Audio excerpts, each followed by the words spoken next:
राधा रानी के जन्म की अनोखी कथा। राधा जी के जन्म की सबसे लोकप्रिय कथा यह है कि वृषभानु जी को एक सुंदर शीतल सरोवर में सुनहरे कमल में एक दिव्य कन्या लेटी हुई मिली। वे उसे घर ले आए, लेकिन वह बालिका आंखें खोलने को राजी ही नहीं थी। पिता और माता ने समझा कि वे देख नहीं सकती, लेकिन प्रभु लीला ऐसी थी कि राधा सबसे पहले श्री कृष्ण को ही देखना चाहती थी। अतः जब बाल रूप में श्री कृष्ण जी से उनका सामना हुआ तो उन्होंने आंखें खोल दी। एक अन्य कथा के अनुसार राधा द्वापर युग में श्री वृषभानु के घर प्रकट होती हैं। कहते हैं कि एक बार श्री राधा गोलोक विहारी से रूठ गईं। इसी समय गोप सुदामा प्रकट हुए। राधा का मान उनके लिए असह्य हो गया। उन्होंने श्री राधा की भर्त्सना की। इससे कुपित होकर राधा ने कहा, सुदामा, तुम मेरे हृदय को संतप्त करते हुए असुर की भांति कार्य कर रहे हो, अतः तुम असुर योनि को प्राप्त हो। सुदामा कांप उठे, बोले, गोलोकेश्वरी, तुमने मुझे अपने शाप से नीचे गिरा दिया। मुझे असुर योनि प्राप्ति का डैख नहीं है, पर मैं कृष्ण वियोग से तप्त हो रहा हूँ। इस वियोग का तुम्हें अनुभव नहीं है, अतः एक बार तुम भी इस डैख का अनुभव करो। सुदूर द्वापर में श्री कृष्ण के अवतरण के समय तुम भी अपनी सखियों के साथ गोप कन्या के रूप में जन्म लोगी और श्री कृष्ण से विलग रहोगी।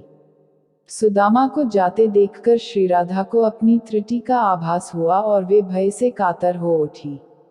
तब लीलाधारी कृष्ण ने उन्हें सांत्वना दी कि हे देवी, यह शाप नहीं अपितु वरदान है।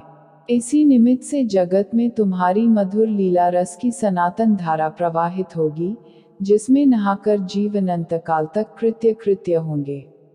इस प्रकार पृथ्वी पर श्री राधा का अवतरण द्वापर में हुआ। नृगपुत्र राजा सुचंद्र और पितरों की मानसी कन्या कलावती ने 12 वर्षों तक तप करके श्री ब्रह्मा से राधा को पुत्री रूप में प्राप्ति का वरदान मांगा। फलस्वरूप द्वापर में वे राजा वृषभानु और रानी कीर्तिदा के रूप में जन्मे। दोनों पति पत्नी बने। धीरे धीरे श्री राधा के अवतरण का समय आ गया। संपूर्ण ब्रज में कीर्तिदा के गर्भधारण का समाचार सुख स्रोत बनकर फैलने लगा। सभी उत्कंठा पूर्वक प्रतीक्षा करने लगे। वह मुहूर्त आया। भाद्रपद की शुक्ला अष्टमी चंद्रवासर मध्याह्न के समय आकाश मेघाच्छन्न हो गया। सहसा एक ज्योति प्रसूति गृह में फैल गई। यह इतनी तीव्र ज्योति थी कि सभी के नेत्र बंद हो गए। एक क्षण पश्चात गोपियों ने देखा कि शतसहस्त्र शतचंद्रों की कांति के साथ एक नन्ही बालिका कीर्तिदा मैया के समक्ष लेटी हुई है। उसके चारों ओर दिव्य पुष्पों का ढेर है। उसके अवतरण के साथ नदियों की धारा निर्मल हो गई, दिशाएं प्रसन्न हो उठी, शीतल मंद पवन अरविंद से सौरभ का विस्तार करते हुए बहने लगी। पद्मपुराण में राधा का अवतरण।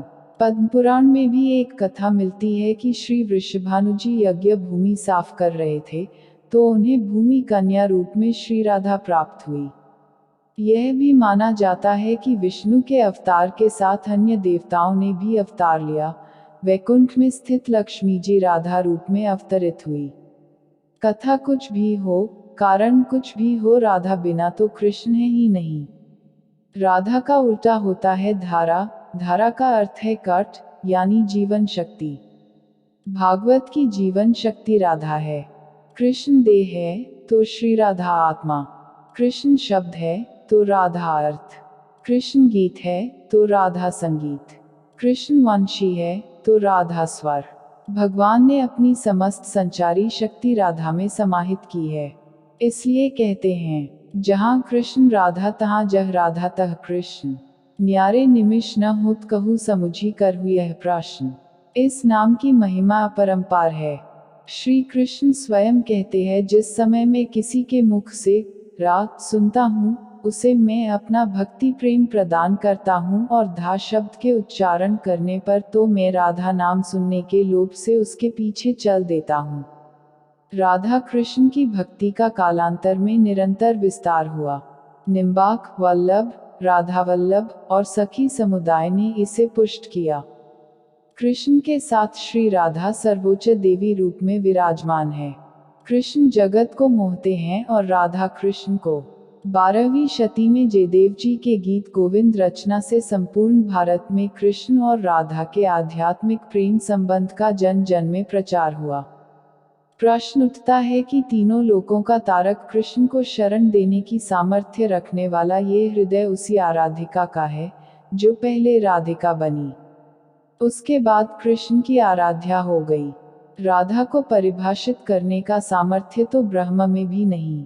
कृष्ण राधा से पूछते हैं, हे राधे, भागवत में तेरी क्या भूमिका होगी?